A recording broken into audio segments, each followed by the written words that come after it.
Hi, Gus, and I'm back. Yes, I know it's been a while, but got robbed, some of the cables got stolen, some interesting things happened. But I'm back, and I've got a very interesting video for you today. So stay tuned, and as always, subscribe.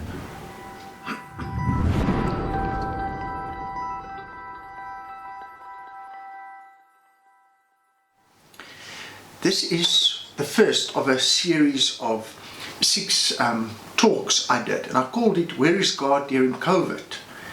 And it deals with why is there pain, evil, suffering. Now, this could be applied to any situation. You could ask, where is God during cancer? Where is God when I lose my job? The bottom line is, when bad things happen to good people, where is God?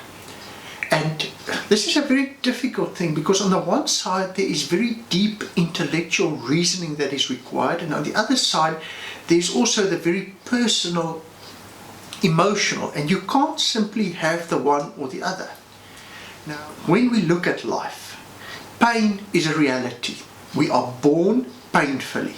We grow up falling, scraping our knees, bumping our heads, breaking bones. That's what we do. Our hearts are broken. And we have to see loved ones dying.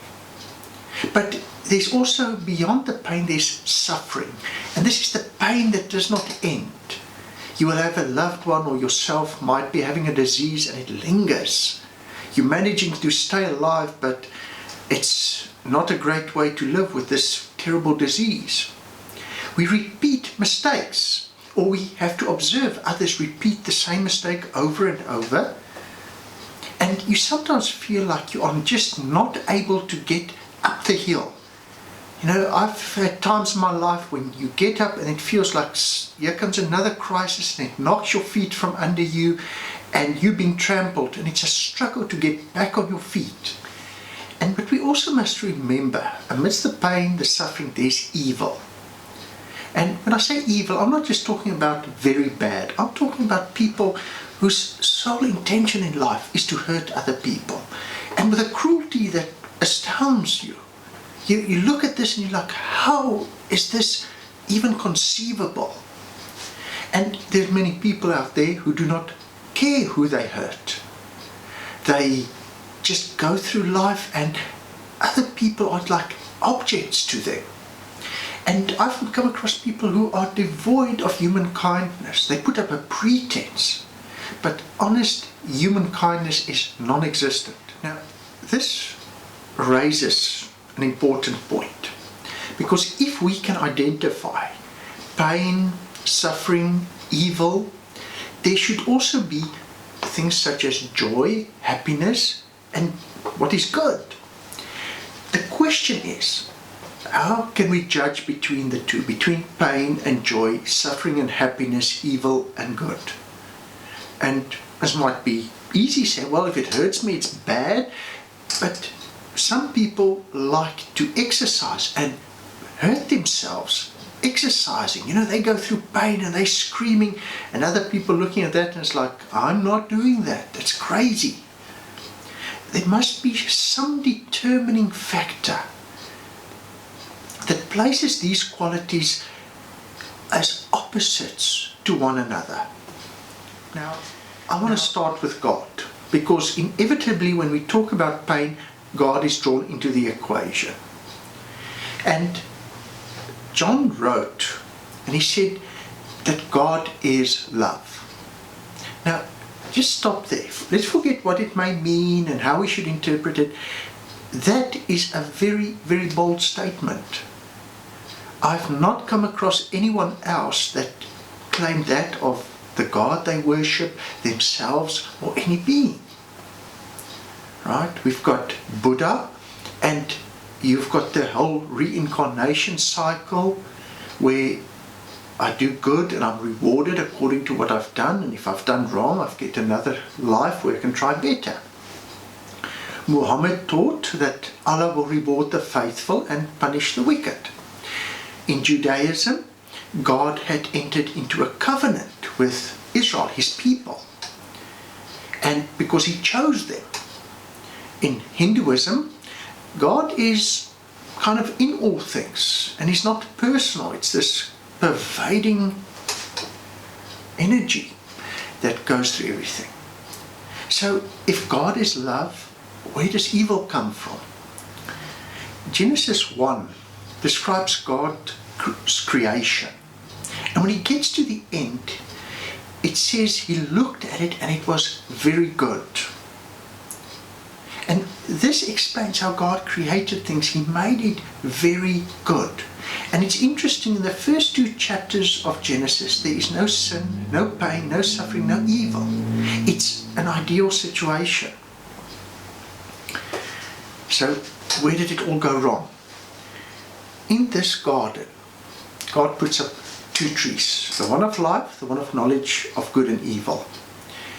And this is to give human beings a choice. You can choose what I've given you, or you can choose against it. You can choose the very good or choose the opposite, which would be very bad. And the Lord said you can freely eat from the tree of life because that's very good. The moment you eat from the other tree, you gain the knowledge of good and evil. And suddenly there's a conflict. And it is from this conflict between good and evil that pain and suffering and these things are brought forth. And you know the story. The snake came, he beguiled Eve, and she convinced Adam. They ate the wrong fruit and they got kicked out. The world was filled with sin. But notice what the serpent does, his first argument. He comes to Eve and he says, did God actually say? He puts doubt. This God that made everything very good, that is love. Satan comes and says, can you trust him? Now, who's the serpent? Revelation 12 verse 9 tells us that the devil, Satan, the dragon, the serpent, they all the one and same being. They're just different representations of this creature. And to this day, snakes are not the most liked household pet. There are some people who keep them, but at most we prefer dogs and cats, hamsters, gerbils, whatever else. It's seldom to see somebody taking a snake for a walk. Now, Isaiah casts a little bit of light on Satan's origins. And he says here, I will ascend to heaven. Above the stars of God, I will set my throne on high. I will sit on the mount of assembly in the far reaches of the north. I will ascend above the heights of the clouds. I will make myself like the Most High. And what we find here is that Satan at one point went from good to evil because he wanted to be God. He wanted the power. I want to be able to do all these things. Ezekiel also cast a little bit of light, and he says you were an anointed guardian, a cherub. He was an angel. He was one of the top angels serving at the throne of God. I placed you. You were on the holy mountain of God. In the midst of stones of fire you walked. You were blameless in your ways from the day you were created till unrighteousness was found in you. So just like everything else God created, Lucifer was also created, and he was very good. But he chose against God. He wanted to be God. And he ended up being very bad. Now, it didn't stop there. In Revelation 12:4 and verse 7 to 9 we read, his tail swept down 1/3 of the stars of heaven and cast them to the earth. Now war arose in heaven, Michael and his angels fighting against the dragon. And the dragon and his angels fought back, but he was defeated, and there was no longer any place for them in heaven. And the great dragon was thrown down. You see, with this conflict in heaven, Satan and his cohorts get kicked out. And what's the first thing they do? They come to this earth and they get Adam and Eve to sin. Kind of like a misery loves company. So Lucifer is cast out of heaven. He becomes Satan. He tempts Adam and Eve. And from Genesis 3 onward, there's pain, suffering, and evil. I mean, it's shortly in the next chapter, Cain kills Abel. And so it goes from bad to worse. People killing each other, hurting each other. Suddenly there's crying. Why does God not simply kill Satan? It's a very simple but very important question. Well, imagine you've chatted somebody up and they've chatted you up and looks good, and you go on a date. And in this process somebody bumps into you. The other person pulls out a gun and shoots the person that bumped into you. Would you want to love somebody like that? And the answer is no, it's crazy. Because if this person is willing at a whim to kill another person, there's nothing that prevents them from doing the same to you. If God is love, He must be love to all creatures, even the evil ones. And this doesn't make sense on a human level, because we think in the sense, I will love those who love me. But God, being love, must love those who don't even love Him. And this means He cannot simply go and kill those who oppose Him. Can you imagine if God simply killed Lucifer and everybody else said, guys, don't get this guy angry, it doesn't work out well. Immediately you introduce fear, and when there's fear like that, you can't have love. But why does God allow us to get hurt? I mean, from bumping my toe, which is something I do quite often. I've got feet that love to go towards cupboards and chairs. Or disease. Well, when you have a little baby, you carry the baby in your arms, and they're beautiful and cute, although the ladies more think they're cute. I don't always think they're that cute. No teeth, drooling. Be that as it may. At one stage, don't you take that baby and have it crawl and walk? Do you realize that by encouraging the baby to do that, they're going to fall, they're going to bump their heads, eventually they're going to learn to climb on the roof, they're going to want to jump off there, they're going to climb into the highest branches of a tree. You see, even though they fall and they get hurt, we encourage this, because as nice as it is to carry a baby around, you don't want to carry around a 20-year-old. We let them ride bike. Come on, I'm going to teach you to ride bike. Don't be scared. And if you fall, get back on it. We've got to do it because it's part of the growing up process. And in this world, pain and suffering is required. I don't know how heaven works because, well, I've never been there. One day if I'm there, I'll be able to see how that system works without pain and suffering. But on this planet with sin, pain and suffering is essential. Because if there was nothing painful, if there was no suffering, we would not grow. And think about this. When did you learn the most? When did you become the strongest? During good times, when it was easy? Or during the hard times when you had to bite down and push forward? Pain and suffering is essential for us to become mature. And I know people say, oh, but Jesus says we must be like children. Yes, but Paul also later writes and he says you're no longer like children. There's a growing up process. Jesus says, you know, you've grown up in this world. You've got warped ideas. You need to become like a child again and grow up in my world, that we can get these ideas right. And here's another big shocker. We need pain and suffering to be compassionate. It's only when we experience our own pain and suffering, when we know what it is to hurt, that we can go to the next person and comfort them. Have you ever had somebody try and comfort you when they've had an easy life, when they don't know what pain is? Oh, they're terrible at it. But somebody that's going through something similar, that can sit with you and say, I went through something similar. I went through a divorce a couple of years ago. And another man who'd also been divorced under similar circumstances came to sit with me. It was one of the best comfort sessions I've ever had, where simply that he sat there, listened to me, and he could understand why are Christians such terrible comforters? I mean, honestly, when a Christian comes to me and I'm going through a really hard time, I feel like I'm breaking, and I'll pray for you. Yes, then I want to say, I will smack you. Because what does it help? You are not listening, you don't care about my problems, you're just trying to appease your conscience. I'm not important enough. That's what you're saying.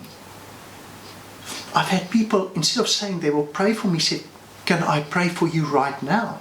Made a big difference. The other thing is, knowledge itself is not the solution. I can know all the academic ins and outs of pain and suffering. But there's also the experiential. Watching somebody die. Standing at a funeral, knowing you've got to comfort people and nothing you say is going to stop their tears because they've loved someone special. You see, Christians hide their feelings. They come to church and we sit with solemn faces, we don't laugh, we don't cry, no big emotions. Maybe you can chuckle a little bit. Or if it's emotions, it's the swept up emotions, not real human emotions, everyday emotions. And because Christians hide their pain, their suffering, they're useless to comfort another person who's going through pain and suffering. Don Richard Rizzo writes, the process of transforming the heart can be difficult because as we open it, we inevitably encounter our own pain and become more aware of the pain of others. In fact, much of our personality is designed to keep us from experiencing this suffering. We close down the sensitivity of our hearts so that we can block our pain and get on with things. But we are never entirely successful in avoiding it. Often we are aware of our suffering, just enough to make ourselves and everyone around us miserable. And those are hard words. We avoid pain and suffering because it hurts. But in doing this, we never get to the depth of emotion. And we are unable, we actually make people miserable around us because we're fake. And unfortunately, Christianity has been turned into an escape from suffering. We do not desire or allow for sorrow and pain in church. We want the happy ending, the joy of victory, all the while neglecting the path of pain we must walk and the tears we must cry. The protection promised by God does not include comfort, only that He will sustain us through the times of pain and suffering. Without pain and suffering, we cannot be broken. If we are never broken, how could God remake us? I don't know if you've heard Christian people, and it seems the entire religion is based on don't watch this, don't listen to this, don't read that, don't taste this. It's from the devil. Everything's got a devil in. As genuine as these warnings might be, and there's certain things I don't think a person should put in their mind, it's also a means to avoid getting hurt. And this is one of the greatest impediments to Christian spiritual growth. We encase ourselves in our church, in our job, in our family. We don't go out to people out there because they're dangerous, because they'll hurt us. And at the same time, our spirituality dwindles. Now, there's an interesting paradox, and that is that pain and pleasure are linked. The very nerves in your hand, face, feet, wherever, that makes you feel that pain is the very same nerves that make you feel pleasure. And many Christians, they deny pleasure. Right? They have this stoic idea and don't smile too big, don't be too happy, just keep it all calm, because they equate pleasure with sin. But this might save them from pain, but it also saves them from pleasure. So by avoiding pain, we are also avoiding pleasure. Kate Tiernan writes, there is darkness in light, there is pain in joy, and there are thorns on the rose. Superman, comic book character, made movies of him. we've got this Superman myth, and it's not the physics. It's not that a person can't fly or do those things. Bullets bounce off him. He can fly through walls. They can beat him with crowbars and he doesn't even get a bruise. He can walk through fire. He can even withstand the radiation of space. But if you think about it logically, if you can beat him with a crowbar and he doesn't feel that, how is he going to feel a gentle breeze on his skin? He can't feel the grass on his bare feet. He cannot feel the coolness of the ocean, and he cannot experience the touch of a loved one. You realize the problem here, Superman is invulnerable to pain and to hurt and suffering, but he's also invulnerable to pleasure and joy. If God made us all like Superman, we wouldn't have pain and suffering. Nothing could hurt us really. Disease couldn't get to us. But we'd also not experience joy and happiness. And the reality we face is that pain is a gift that no one wants. When Adam and Eve sinned, God could only redeem them if there was something to make them aware of their need of redemption. Pain and suffering is as much a part of salvation as joy and happiness that awaits us. Khalil Gibran writes in The Prophet, "Your joy is your sorrow unmasked, and the self-same well from which your laughter rises was oftentimes filled with your tears. How else can it be? The deeper that sorrow carves into your being, the more joy you can contain." And Helen Keller writes, "Although the world is full of suffering, it is full also of the overcoming of it." And this may seem strange, but that is the reality we're facing. We don't want pain, we don't want suffering because it's not nice. And yet it is essential for us as human beings to be truly human beings. I've noticed something very interesting. Atheists will very often complain that God can't exist because there's suffering. The very people making this argument do it from a home where the cupboards are full of food, where there's pills in the medicine cabinet for every ache and pain, and that night they're going to sleep in a warm bed. They're living in luxury. I live in Africa, and the poverty, the suffering here in Africa can be immense. And these people suffering are the very ones who most believe in God. Here in Africa, there are many people that wonder, will I eat tonight? There's no medicine for them. They sleep on the ground. They have a hard life. You see, it's easy to deny God when the times are good. But when suffering happens, even if you just want to wave your fist at Him, God becomes essential.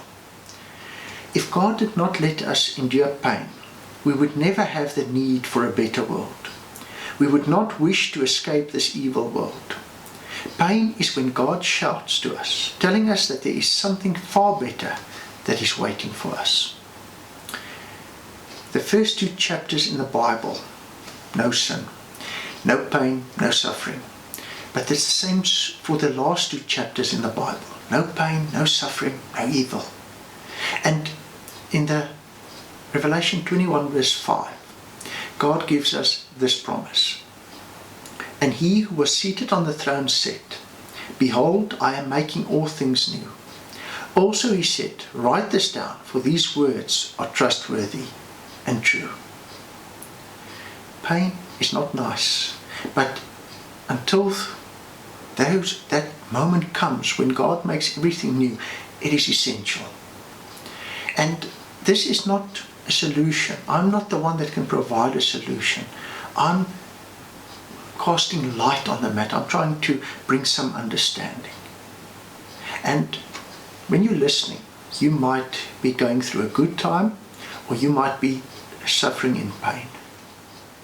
I can't offer you a lot of comfort, but I hope that you'll continue watching these videos on pain and suffering, and I hope that when I've gone through all 6, that at the end there will be comfort and hope for every person suffering.